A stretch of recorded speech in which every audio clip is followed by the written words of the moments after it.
Today we are going to be talking about the Watson and Crick double helix model of DNA. If you were to unwind this double helix DNA, you would see that it is composed of nucleotides. As seen here, here's the phosphate, here's the sugar, and here's the base. 1' carbon attaches to the base, while 2' carbon distinguishes DNA from RNA.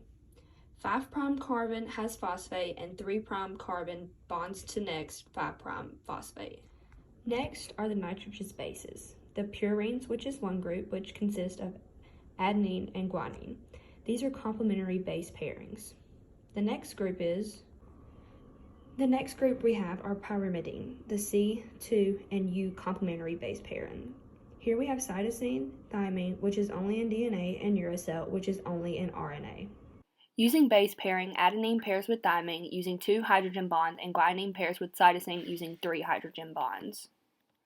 Base stacking, which is seen in this picture, maximizes hydrophobic interactions, which we are going to be talking about later on. This is the main force in stabilizing the double helix is base stacking. Major and minor grooves are significant because hydrophobic bases are in the center, which would mean they are minor grooves, while hydrophilic are on the backbones of the structure, which would be they are major grooves. Next, we are going to be talking about major and minor grooves. Major grooves are where the backbones are going to be far apart, so here and here. Minor grooves are where they're going to be close together, so right in the center. As seen here, on the left is a right-handed strain, and on the right is a left-handed strain. These two strains are both anti-parallel because they are parallel to each other, but they have strands running in different directions. The negative charges that are present in the phosphate backbone result in destabilizing forces in DNA.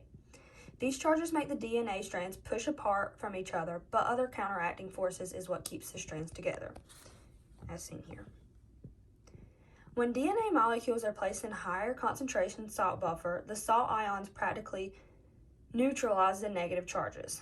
The Tm would be higher since it would take more energy to pull apart the strand of DNA, and some of the negative charges would be impacted, making the DNA more neutral.